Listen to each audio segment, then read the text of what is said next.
हरे कृष्ण। आप सभी को रंग भरी और आमल की एकादशी की बहुत बहुत शुभकामनाएं। प्राचीन काल की बात है जब माता पार्वती ने घोर तपस्या कर भगवान शिव को अपने पति रूप में प्राप्त किया।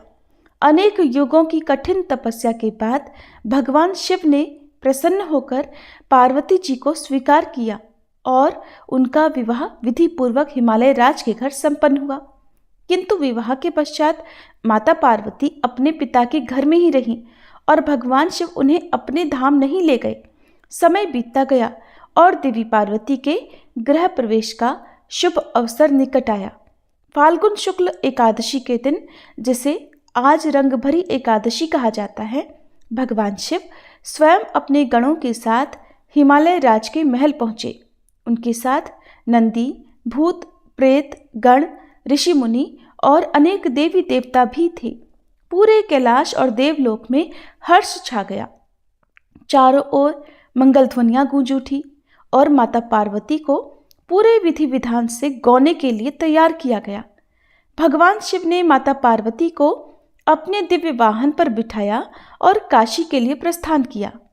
जैसे ही वे काशी पहुंचे, संपूर्ण नगर में उत्सव का माहौल छा गया। भक्तों ने अपने आराध्य शिव पार्वती जी का भव्य स्वागत किया। चारों ओर मंगल गीत गाए जाने लगे।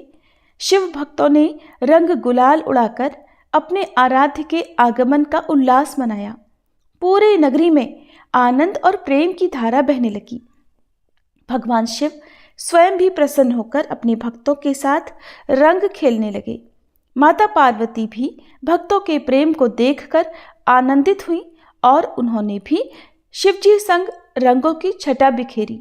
इस प्रकार रंग भरी एकादशी केवल शिव पार्वती के मिलन का दिन ही नहीं, बल्कि भक्ति, प्रेम और रंगों के उत्सव का प्रतीक बन गई। तब से हर वर्ष रंग भरी एकादशी के दिन काशी में विशेष रूप से बाबा विश्वनाथ का श्रृंगार किया जाता है और भक्तगण गुलाल और अबीर अर्पित कर इस दिव्य मिलन का उत्सव मनाते हैं। ये दिन भगवान शिव और देवी पार्वती जी के प्रेम, भक्ति और आनंद का प्रतीक है और इसे मनाने से जीवन में सुख, समृद्धि और आध्यात्मिक ऊर्जा का संचार होता है। रंग भरी या आमल की एकादशी फाल्गुन शुक्ल पक्ष की एकादशी तिथि को मनाई जाती है, जिसका उल्लेख अनेक पुराणों में मिलता है। इस दिन भगवान विष्णु और आंवले के वृक्ष की पूजा करने का विशेष महत्व है। आंवला, जिसे अमृत फल माना जाता है, श्री हरि को अत्यंत प्रिय है और इसके पूजन से व्यक्ति के समस्त पाप नष्ट हो जाते हैं। ये एकादशी जीवन में शुद्धता, पुण्य और मोक्ष की प्राप्ति के द्वार खोलती है। इसे रंग भरी एकादशी भी कहते हैं क्योंकि ये होली के पूर्व आता है और भक्त इस दिन उल्लास पूर्वक भगवान का पूजन कर रंगों का उत्सव मनाते हैं। इस दिन व्रत और दान का विशेष फल मिलता है, जिससे मनुष्य सांसारिक बंधनों से मुक्त होकर प्रभु के चरणों में स्थान प्राप्त करते हैं।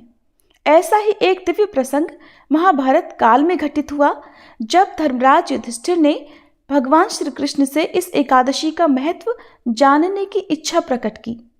तब श्री कृष्ण अपने दिव्य गरुड़ ध्वज से सुशोभित रथ पर विराजमान होकर इंद्रप्रस्थ की ओर बढ़े, जहां धर्मराज अपने भ्राताओं भीम, अर्जुन, नकुल और सहदेव के साथ प्रभु के आगमन की प्रतीक्षा कर रहे थे। जैसे ही श्री कृष्ण का रथ महल के द्वार पर पहुंचा, वेद मंत्रों की ध्वनि से समस्त वातावरण पवित्र हो उठा। पुष्प वर्षा होने लगी और मंगल ध्वनियां गूंज उठी।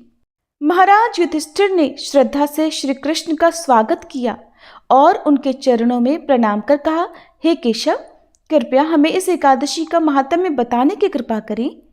श्री कृष्ण मंद मुस्कान के साथ बोले, हे धर्मराज, ये एकादशी समस्त पापों का नाश करने वाली और पुण्यों को बढ़ाने वाली है। इसके व्रत से मनुष्य को अखंड सौभाग्य और अंत में मोक्ष की प्राप्ति होती है। इसके पश्चात उन्होंने इस पावन तिथि की महिमा और कथा का विस्तार पूर्वक वर्णन किया, जिसे सुनकर पांडवों ने श्रद्धा और भक्ति भाव से इस एकादशी का व्रत करने का संकल्प लिया। धर्मराज युधिष्ठिर ने भगवान श्री कृष्ण से कहा, हे कृष्ण, मैंने विजया एकादशी का महात्म्य जो महान फल देने वाला है, सुन लिया। अब फाल्गुन शुक्ल पक्ष की एकादशी का नाम और महात्म्य बताने की भी कृपा कीजिए। तब भगवान श्री कृष्ण बोले, महाभाग धर्मनंदन, सुनो, तुम्हें इस समय वह प्रसंग सुनाता हूँ जिसे राजा मांधाता के पूछने पर एक समय महात्मा वशिष्ठ जी ने कहा था।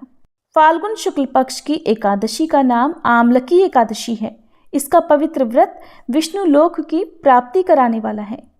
राजा मांधाता ने पूछा कि द्विज श्रेष्ठ, यह आमलकी कब उत्पन्न हुई, मुझे बताइए। तब वशिष्ठ जी ने कहा, महाभाग सुनो, पृथ्वी पर आमलकी की उत्पत्ति किस प्रकार हुई ये बताता हूँ। आमलकी महान वृक्ष है जो सब पापों का नाश करने वाला है। भगवान श्री विष्णु के थूकने पर उनके मुख से चंद्रमा के समान कांतिमान एक बिंदु प्रकट हुआ। वह बिंदु पृथ्वी पर गिरा और उसी से आमलकी अर्थात आंवले का महान वृक्ष उत्पन्न हुआ। ये सभी वृक्षों का आदिभूत कहलाता है।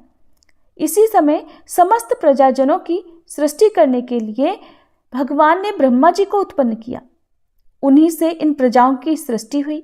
देवता, दानव, गंधर्व, यक्ष, राक्षस, नाग तथा निर्मल अंतःकरण वाले महर्षियों को ब्रह्मा जी ने जन्म दिया। उनमें से देवता और ऋषि उस स्थान पर आए जहां विष्णु प्रिया आमलकी का वृक्ष था। महाभाग, उसे देखकर देवताओं को बड़ा विस्मय हुआ। वे एक दूसरे पर दृष्टिपात करते हुए उत्कंठापूर्वक उस वृक्ष की ओर देखने लगे और खड़े खड़े सोचने लगे कि पाकड़ आदि वृक्ष तो पूर्व कल्प की ही तरह है, जो सबके सब हमारे परिचित हैं, किंतु इस अद्भुत वृक्ष को हम नहीं जानते। उन्हें इस प्रकार चिंता करते देखकर तभी आकाशवाणी हुई, महर्षियों, ये सर्वश्रेष्ठ आमलकी का वृक्ष है जो श्री विष्णु को प्रिय है। इसके स्मरण मात्र से गोदान का फल मिलता है। स्पर्श करने से इससे 2 गुना और फल भक्षण करने से 3 गुना पुण्य प्राप्त होता है। इसलिए सदा प्रयत्न पूर्वक आमलकी का सेवन करना चाहिए। ये सब पापों को हरने वाला वैष्णव वृक्ष बताया गया है। इसके मूल भाग में श्री विष्णु, ऊपरी भाग में श्री ब्रह्मा, स्कंद में परमेश्वर, भगवान रुद्र, शाखाओं में मुनि, टहनियों में देवता, पत्तों में वसु, फूलों में मरुदगण और फलों में समस्त प्रजापति वास करते हैं। आमल की सर्वदेवमयी बताई गई है। तस्या मूले स्थितो विष्णुस्तदूर्ध्वं च पितामहः, स्कंधे च भगवान रुद्रः संस्थितः परमेश्वरः, शाखासु मुनयः सर्वे प्रशाखासु च देवताः, पर्णेषु वसवो देवः पुष्पेषु मरुस्तथा। अतः विष्णु भक्त पुरुषों के लिए ये परम पूज्य है। ऋषि बोले, अव्यक्त स्वरूप से बोलने वाले महापुरुष, हम लोग आपको क्या समझें? आप कौन हैं? देवता हैं या कोई और? हमें ठीक ठीक बताइए। आकाशवाणी हुई, जो संपूर्ण भूतों के कर्ता और समस्त भुवनों के सृष्टा हैं, जिन्हें विद्वान पुरुष भी कठिनता से देख पाते हैं, वही सनातन विष्णु मैं हूँ। देवादिदेव भगवान विष्णु का कथन सुनकर उन ब्रह्म कुमार महर्षियों के नेत्र आश्चर्य से चकित हो उठे। उन्हें बड़ा विस्मय हुआ। वे आदि अंत रहित भगवान की स्तुति करने लगे। ऋषि बोले, संपूर्ण भूतों के आत्मभूत आत्मा एवं परमात्मा को नमस्कार है। अपनी महिमा से कभी च्युत न होने वाले अच्युत को नित्य प्रणाम है। अंत रहित परमेश्वर को बारंबार प्रणाम है। दामोदर, कवि और यज्ञेश्वर को नमस्कार है। मायापते, आपको प्रणाम है। आप विश्व के स्वामी हैं, आपको नमस्कार है। ऋषियों के इस प्रकार स्तुति करने पर भगवान श्री हरि संतुष्ट हुए और बोले, महर्षियों, तुम्हें कौन सा अभीष्ट वरदान दूं? ऋषि बोले, भगवान, यदि आप संतुष्ट हैं तो हम लोगों के हित के लिए कोई ऐसा व्रत बतलाइए जो स्वर्ग और मोक्ष रूपी फल प्रदान करने वाला हो। श्री विष्णु बोले, महर्षियों, फाल्गुन शुक्ल पक्ष में यदि पुष्य नक्षत्र से युक्त द्वादशी हो तो वह महान पुण्य देने वाली और बड़े बड़े पातकों का नाश करने वाली होती है। द्विजवरों, उसमें जो विशेष कर्तव्य है उसको सुनो। आमलकी एकादशी में आंवले के वृक्ष के पास जाकर वह रात्रि में जागरण करना चाहिए। इससे मनुष्य समस्त पापों से छूट जाता और सहस्त्र गोदानों का फल प्राप्त करता है। विप्रगण, यह व्रतों में उत्तम व्रत है जिसे मैंने तुम लोगों को बताया है। ऋषि बोले, भगवान, इस व्रत की विधि भी बतलाइए। ये कैसे पूर्ण होता है? इसके देवता, नमस्कार और मंत्र कौन कौन से बताए गए हैं? उस समय स्नान और दान कैसे किया जाता है? पूजन की कौन सी विधि है और उसके लिए मंत्र क्या हैं? इन सब बातों का यथार्थ रूप से कृपया वर्णन कीजिए। भगवान श्री विष्णु ने कहा, द्विजवरों, इस व्रत की जो उत्तम विधि है, अब उसको श्रवण करो। एकादशी को प्रातःकाल दंत धावन करके ये संकल्प करें कि हे पुंडरीकाक्ष, हे अच्युत, मैं एकादशी को निराहार रहकर दूसरे दिन भोजन करूंगा। आप मुझे शरण में रखें। ऐसा नियम लेने के बाद पतित, चोर, पाखंडी, दुराचारी, मर्यादा भंग करने वाले और गुरु पत्नीगामी मनुष्यों से वार्तालाप न करें। अपने मन को वश में रखते हुए नदी में, पोखरे में, कुएं पर या फिर घर में ही स्नान करें। स्नान करने से पहले शरीर में मिट्टी लगाएं और इस प्रकार कहें, अश्वकांते रथक्रांते विष्णुक्रांते वसुंधरे मृत्तिके हर में पापम जन्मों कोट्या समर्जितम। अर्थात, हे वसुंधरे, तुम्हारे ऊपर अश्व और रथ चला करते हैं तथा वामन अवतार के समय भगवान विष्णु ने भी तुम्हें अपने पैरों से नापा था। मृत्तिके, मैंने करोड़ों जन्मों में जो पाप किए हैं, मेरे उन सभी पापों को हर लो। फिर स्नान करते हुए इस प्रकार कहें, जल की अधिष्ठात्री देवी, हे माता, तुम संपूर्ण भूतों के लिए जीवन हो। वही जीवन जो स्वेदज और उद्भिज जाति के जीवों का भी रक्षक है। आप रसों की स्वामिनी हो, आपको नमस्कार है। आज मैं संपूर्ण तीर्थों, कुंडों, झरनों, नदियों और देव संबंधी सरोवरों में स्नान कर चुका। मेरा यह स्नान उक्त सभी स्नानों का फल देने वाला हो। विद्वान पुरुष को चाहिए कि वह परशुराम जी की सोने की प्रतिमा बनाए। प्रतिमा अपनी शक्ति और धन के अनुसार 1 या आधे मासे स्वर्ण की होनी चाहिए। स्नान के बाद घर आकर पूजा और हवन करें। इसके बाद सब प्रकार की सामग्री लेकर आंवले के वृक्ष के पास जाएं। वहां वृक्ष के चारों ओर की जमीन झाड़ बुहार लीप पोत कर शुद्ध कर लें। शुद्ध की हुई भूमि में मंत्र पाठ पूर्वक जल से भरे हुए नवीन कलश की स्थापना करें। कलश में पंचरत्न और दिव्य गंध आदि छोड़ दें। श्वेत चंदन से उसको चर्चित करें। कंठ में फूल की माला पहनाएं। सब प्रकार के धूप की सुगंध फैलाएं। जलते हुए दीपकों की श्रेणी सजाकर रखें। तात्पर्य ये कि सब ओर से सुंदर और मनोहर दृश्य उपस्थित करें। पूजा के लिए नवीन छाता, जूता और वस्त्र भी मंगा कर रखें। कलश के ऊपर एक पात्र रखकर उसे दिव्य लाजों अर्थात खीलों आदि से भर दें। फिर उसके ऊपर स्वर्णमय परशुराम जी की स्थापना करें। विशोकाय नमः कहकर उनके चरणों की, विश्वरूपिणे नमः से दोनों घुटनों की, उग्राय नमः से जांघों की, दामोदराय नमः से कटिभाग की, पद्मनाभाय नमः से उदर की, श्रीवत्सधारिणे नमः से वक्ष स्थल की, चक्रिणे नमः से बाईं बाह की, गदिने नमः से दाहिनी बाह की, वैकुंठाय नमः से कंठ की, यज्ञ मुखाय नमः से मुख की, विशोक निधिये नमः से नासिका की, वासुदेवाय नमः से नेत्रों की, वामनाय नमः से ललाट की, सर्वात्मने नमः से संपूर्ण अंगों और मस्तक की पूजा करें। ये ही पूजा के मंत्र हैं। इसके बाद भक्ति युक्त चित्त से शुद्ध फल के द्वारा देवाधिदेव परशुराम जी को अर्घ्य प्रदान करें। अर्घ्य देते समय इस प्रकार कहें, देव देवेश्वर जमदग्नि नंदन श्री विष्णु स्वरूप परशुराम जी, आपको नमस्कार है, नमस्कार है। आंवले के फल के साथ दिया हुआ मेरा यह अर्घ्य कृपया ग्रहण कीजिए। इसके बाद भक्ति युक्त चित्त से जागरण करें। नृत्य, संगीत, वाद्य, धार्मिक उपाख्यान या फिर श्री विष्णु संबंधी कथा वार्ता आदि के द्वारा वह रात्रि व्यतीत करे। उसके बाद भगवान विष्णु के नाम ले लेकर आमलकी वृक्ष की परिक्रमा 108 या 28 बार करें। फिर सवेरा होने पर श्री हरि की आरती करें। ब्राह्मण की पूजा करके वहाँ की सब सामग्री उसे निवेदन कर दें। परशुराम जी का कलश, 2 वस्त्र, जूता आदि सभी वस्तुएं दान कर दें और ये भावना करें कि परशुराम जी के स्वरूप में भगवान श्री विष्णु मुझ पर प्रसन्न हो। इसके बाद आमलकी का स्पर्श करके उसकी प्रदक्षिणा अर्थात परिक्रमा करें और स्नान करने के बाद विधि पूर्वक ब्राह्मणों को भोजन कराएं। इसके बाद कुटुंबियों के साथ बैठकर स्वयं भी भोजन करें। ऐसा करने से जो पुण्य होता है वह सब भी बतलाता हूँ, सुनो।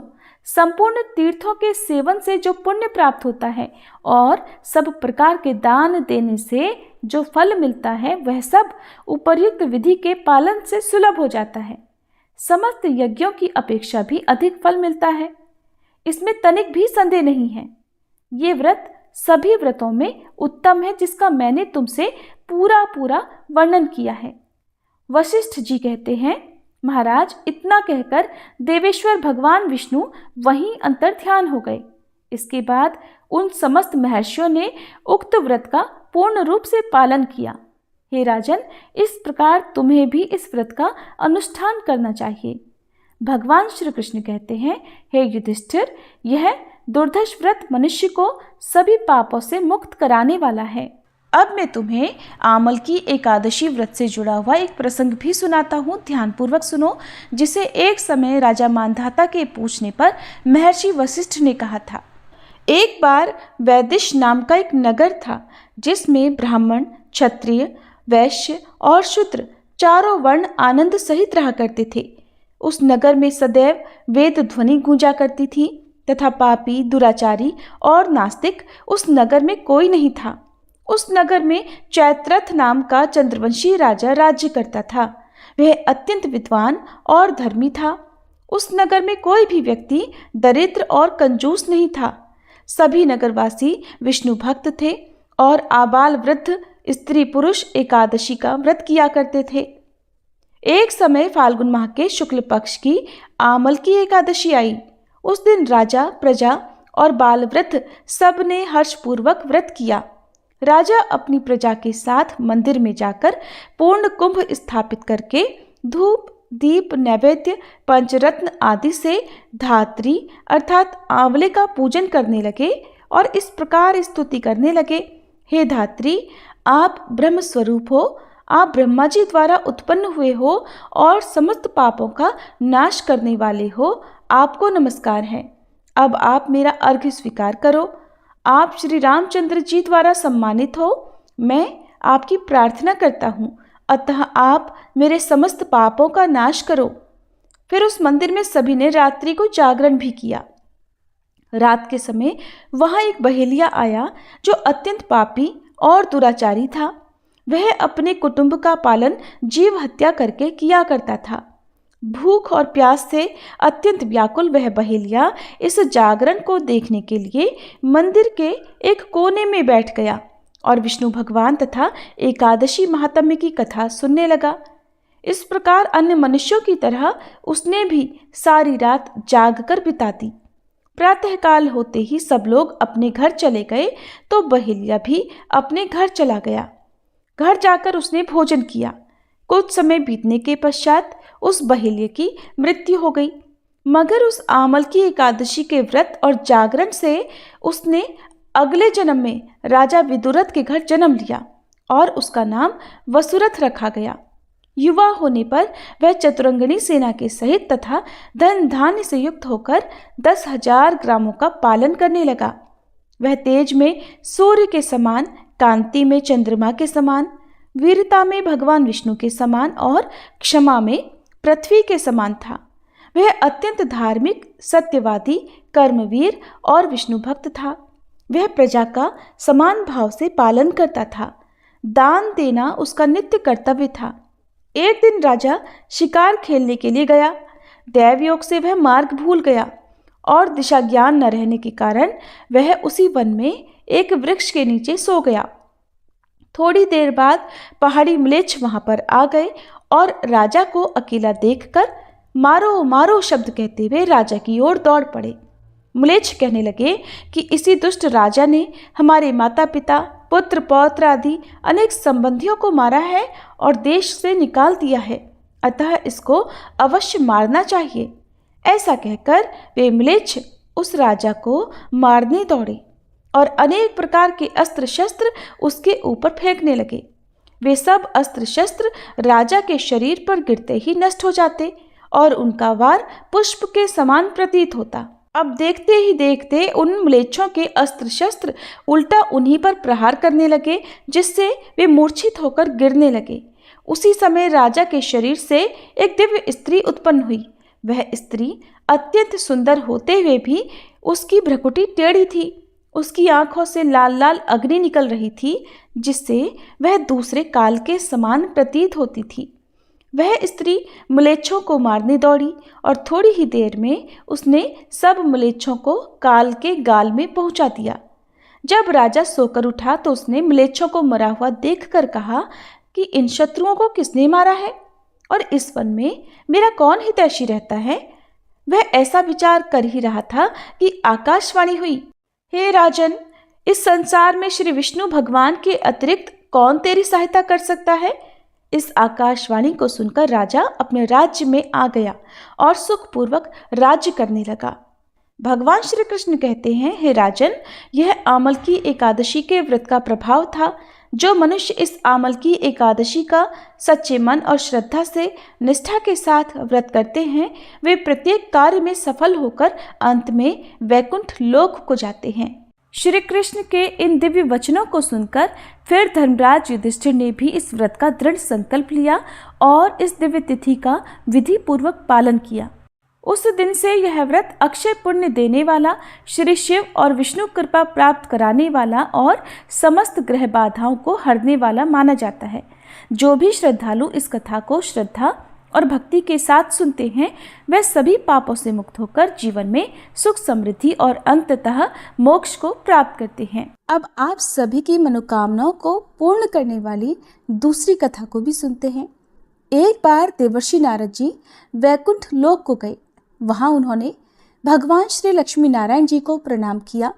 फिर नारद जी ने श्री हरि से कहा, प्रभु, अब धरती पर आपका प्रभाव कम हो रहा है। धर्म पर चलने वालों को कोई अच्छा फल नहीं मिल रहा।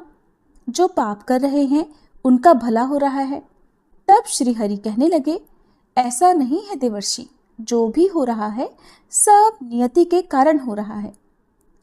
श्री हरि की बात सुनकर नारद जी बोले, प्रभु, मैं तो देखकर आ रहा हूँ कि पापियों को तो अच्छा फल मिल रहा है, लेकिन भला करने वाले और धर्म के रास्ते पर चलने वाले लोगों को बुरा फल मिल रहा है, उन्हें दुख भोगने पड़ रहे हैं। भगवान ने कहा, देवर्षि, कोई ऐसी घटना बताओ जिससे तुम्हें ये लग रहा हो। नारद जी कहने लगे, प्रभु, अभी अभी मैं एक जंगल से आ रहा हूँ। वहाँ पर एक गाय दलदल में फंसी हुई थी। कोई भी उसे बचाने वाला नहीं था। थोड़ी ही देर के बाद मैंने देखा कि एक चोर उधर से गुजरा। दलदल में फंसी हुई गाय को देखकर वो रुका तक नहीं, बल्कि उस गाय पर पैर रखकर वह दलदल से भरा हुआ गड्ढा लांघकर आगे निकल गया। आगे गया तो उस चोर को सोने की मोहरों से भरी एक थैली मिली। थोड़ी ही देर बाद वहाँ पर एक साधु महाराज आए। उन्होंने उस गाय को दलदल में फंसा देखा तो गाय को बाहर निकालने की पूरी कोशिश की और पूरी ताकत लगाकर आखिरकार उस गाय को निकाल लिया। गाय को बाहर निकालने के प्रयास में वह साधु महाराज खुद दलदल से लथपथ हो गए थे। जब वह साधु महाराज आगे बढ़े तो एक गड्ढे में गिर गए और उन्हें चोट लग गई। प्रभु, अब आप ही बताइए, ये कौन सा न्याय है। नारद जी की पूरी बात सुन लेने के बाद श्री हरि बोले, देवर्षि, ये सही ही हुआ। जो चोर गाय पर पैर रखकर भाग गया था, उसकी किस्मत में तो एक खजाना था, लेकिन उसके इस पाप के कारण उसे केवल कुछ मोहरें ही मिल पाईं। वहीं उन साधु महाराज को गड्ढे में इसलिए गिरना पड़ा क्योंकि उनके भाग्य में उस समय मृत्यु लिखी हुई थी। लेकिन एक गाय को बचाने के कारण, दलदल से बाहर निकालने के कारण उनके पुण्य बहुत अधिक बढ़ गए और उनकी मृत्यु बस एक छोटी सी चोट में बदल गई। इंसान के कर्म से ही उसका भाग तय होता है देवर्षि, इसलिए अच्छे कर्म करना कभी भी नहीं छोड़ना चाहिए। श्री हरि की बात सुनकर देवर्षि नारद मुस्कुराते हुए और प्रभु को प्रणाम करते हुए नारायण नारायण कहकर प्रभु की रचाई हुई सृष्टि की अन्य लीलाएं देखने के लिए चल पड़े। प्रेम से बोलिए श्री लक्ष्मी नारायण भगवान की जय। अब सुनिए एकादशी माता की कथा। इस कथा को सुनने से ही एकादशी का व्रत पूरा माना जाता है। श्रोताओं, एक बार एक बूढ़ी माँ ने एकादशी का उपवास रखा। बड़े ही भक्ति भाव से वह एकादशी की पूजा किया करती थी। वे बूढ़ी हो चुकी थी। उन्हें वृद्धावस्था में कोई भी ऐसी वस्तु नहीं चाहिए थी जो वे एकादशी का उपवास रखती, क्योंकि एकादशी का उपवास रखने से तो श्री हरि की कृपा से सब कुछ मिल जाता है। वो बूढ़ी माँ तो अपने बच्चों के लिए, अपने परिवार की सुख सुविधा के लिए इतना कठिन व्रत रखती थी। वे दिन भर तो बड़ा कठिन मन करके और अपनी प्यास को किसी तरह से रोके रही, क्योंकि एकादशी के व्रत में वो जल की एक बूंद भी ग्रहण नहीं करती थी। द्वादशी को ही जल पीकर वो अपने व्रत का पारणा किया करती थी। दिन भर उन्होंने किसी प्रकार अपने मन को संयमित रखा, पूजा पाठ की, व्रत की कथा पढ़ी सुनी और फिर पंडित जी को मिट्टी के एक पात्र में भरकर पानी और मौसमी फल दान में दिए। दोना भरकर शक्कर भी वितरित की। उन्हें गर्मी के कारण बड़ी बेचैनी हो रही थी। एक तो निराहार और निर्जल रहकर उपवास रखा था और ऊपर से प्यास भी अधिक सता रही थी। इस कारण उन्होंने सोचा कि चलो पानी में बैठूं, शायद थोड़ी शांति मिले। ये सोचकर वह पानी में बैठी रही। पानी से बार बार कुल्ला करती और मुंह हाथ धोती रही। तब कहीं जाकर उन्हें थोड़ा बहुत चैन मिला। एक तो धूप तेज की पड़ रही थी, इस कारण बार बार बूढ़ी माँ का मुंह सूखा जा रहा था। बूढ़ी माँ बड़ी बेचैन हो रही थी। एक तो बुढ़ापा, दूसरा यह भयंकर गर्मी। बुढ़ापे की तो स्थिति ही कुछ ऐसी होती है, बड़ी मुश्किल से धीरज बंध पाता है। अब किसी प्रकार रो धोकर दिन कट पाया। अब बूढ़ी माँ के सामने पहाड़ सी लंबी रात थी, जिसका कट पाना बड़ा ही मुश्किल दिखाई दे रहा था। चारपाई पर पड़ी हुई बूढ़ी माँ को किसी प्रकार भी शांति नहीं मिल रही थी। बार बार प्यास के मारे गला सूख रहा था और वे इस प्रकार बेचैन होकर करवटें बदलती जा रही थी। कई बार उठकर वे घर के बाहर जाती, फिर अंदर आ जाती। ना उन्हें घर के अंदर शांति मिल रही थी, ना बाहर। वे पड़ी पड़ी एकादशी माता को याद करती रहीं और मन में ध्याती रहीं कि हे माता, आप मेरी लाज रखिएगा, आप ही मुझे शक्ति दीजिएगा ताकि मैं भली भांति आपका व्रत कर सकूं और ये पहाड़ सी रात सुकून से बीत जाए। प्यास के कारण बूढ़ी माँ की बेचैनी तो बढ़ ही रही थी। उन्होंने धैर्य रखने का बहुत प्रयास किया, लेकिन आखिरकार उनकी सहनशीलता की सीमा टूट गई और वे घबराकर प्यास के मारे एकदम चिल्ला पड़ी, बचाओ बचाओ।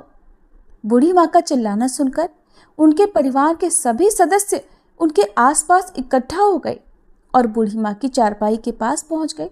सब बोले, अम्मा जी क्या हुआ, आपको क्यों चिल्ला रही हो? और जब आपसे व्रत नहीं रखा जाता तो इस बुढ़ापे में इतना कठिन व्रत क्यों कर रही हो? अम्मा जी, अगर शरीर में ताकत है तभी तो भक्ति हो पाएगी, आप पानी पी लीजिए। बूढ़ी माँ अपने परिवारजनों से बोली, मेरे तो प्यास के मारे प्राण ही निकले जा रहे हैं, जरा जल्दी से मेरी छाती पर ठंडे पानी का घड़ा तो रख दो। नातियों ने दौड़कर दादी की छाती पर ठंडे पानी का बर्तन रख दिया। तब कहीं जाकर उन्हें थोड़ा बहुत सुकून मिला और जब सुकून मिला तो थोड़ी देर के लिए उन्होंने अपनी आंखें बंद कर ली। इधर एकादशी माता सोचने लगी, ये है तो बूढ़ी माँ, लेकिन बड़े नियम से मेरा व्रत रखती हैं, चलकर इनकी परीक्षा लेनी चाहिए। ऐसा विचार कर एकादशी माता आधी रात को मुर्गा बनकर कुकड़ू कू करने लगी। मुर्गे की टेर सुनकर बूढ़ी माँ जल्दी से उठी और बाहर जाकर आसमान की ओर निहारा, लेकिन आसमान में तो कहीं भी उन्हें सुबह का तारा दिखाई ही नहीं दिया। अब वे सोचने लगी कि फिर यह मुर्गा भला क्यों और कैसे बोल गया। एक तो उन्हें प्यास लग रही थी, अब थोड़ा बहुत उनका मन भी बेचैन होने लगा। आखिरकार उन्होंने ये दृढ़ निश्चय किया कि अब तो मैं इस व्रत को पूरा करके ही छोड़ूंगी, फिर चाहे व्रत पूरा होने तक मेरे प्राण ही क्यों ना निकल जाएं। मन में ऐसा पक्का निश्चय कर वह वापस चारपाई पर आकर लेट गई। थोड़ी ही देर के बाद एकादशी माता ने उनकी फिर से परीक्षा लेनी चाहिए, तो वह एक छोटी सी कन्या का रूप धरकर गिलास में मीठा पानी लेकर उनके सिरहाने खड़ी हो गई और जोर से बोली, दादी जी, सवेरा हो गया है, आप हाथ मुंह धोकर शरबत पी लीजिए। पहले तो शरबत का भरा हुआ गिलास देखकर बूढ़ी माँ का मन ललचाने लगा। प्यास के मारे गला जो सूख रहा था, किंतु अचानक उन्हें याद आया कि उनका तो एकादशी का उपवास है। फिर उन्होंने सोचा कि अभी तो मैं किसी भी तरह से ये शरबत नहीं पी सकती, और फिर वे चुपचाप वापस अपनी चारपाई पर लेट गईं। जैसे ही उनकी आंख लगी तभी उन्हें एहसास हुआ कि मानो किसी ने उन्हें पानी से भरे हुए कुएं में पटक दिया हो। वे बहुत देर तक उस कुएं में हाथ पांव चलाती रही, लेकिन इस बीच उन्होंने अपने मुंह में पानी की एक बूंद भी नहीं जाने दी, क्योंकि उनका एकादशी का उपवास जो था, और वे पक्के निश्चय के साथ अपना व्रत पालन करती रही। थोड़ी ही देर में उन्हें ऐसा लगा मानो सामने आग जल रही हो। आग के कारण बड़ी भारी गर्मी लगने लगी। प्यास के मारे उनके प्राण निकलने लगे, लेकिन इतना सब होने के बाद भी बूढ़ी माँ ने पानी की एक बूंद भी नहीं पी। वे तो बस चारपाई पर बैठी बैठी एकादशी माता का ध्यान करती रही। अब सवेरा होने में बस कुछ ही समय है, ये जानकर वे बड़ी तसल्ली के साथ इधर उधर घूमने लगी। एकादशी माता अब तक ये बात अच्छी तरह से समझ गई कि इन बूढ़ी माँ को किसी भी प्रकार से अपने व्रत से नहीं टाला जा सकता। वे उनके सत्य व्रत को भली भांति समझ गई थी। अब सवेरा हो गया तो बूढ़ी माँ ने स्नान किया, भगवान श्री हरि का पूजन किया, फिर एकादशी माता की कथा सुनी, ब्राह्मणों को दक्षिणा देकर भोजन कराया, तब कहीं जाकर उन्होंने जल ग्रहण किया। कन्याओं को भोजन कराने के बाद बूढ़ी माँ ने फिर स्वयं भोजन किया, और उस श्रेष्ठ व्रत के प्रभाव से बूढ़ी अम्मा की आयु में वृद्धि हो गई, उनकी आयु बढ़ गई। उनका घर परिवार हरा भरा हो गया। अब उनके घर में किसी भी चीज का कोई अभाव नहीं रहा। उनका घर हर प्रकार के सुख साधनों से भर गया। नाती नातिन से उनका घर भर गया, और वे उसी दिन से 12 महीने की एकादशी का व्रत करने लगी। एकादशी माता के व्रत के पुण्य प्रताप से इस संसार में हर प्रकार के सुख भोग कर वह बूढ़ी माँ अंत में भगवान श्री हरि के धाम को चली गई। जैसे एकादशी माता ने उन बूढ़ी माँ को और उनके परिवार को हरा भरा किया, वैसे ही हे एकादशी माता, हम सभी की मनोकामनाएं पूर्ण कीजिएगा। प्रेम से बोलिए श्री लक्ष्मी नारायण भगवान की जय। एकादशी माता की जय।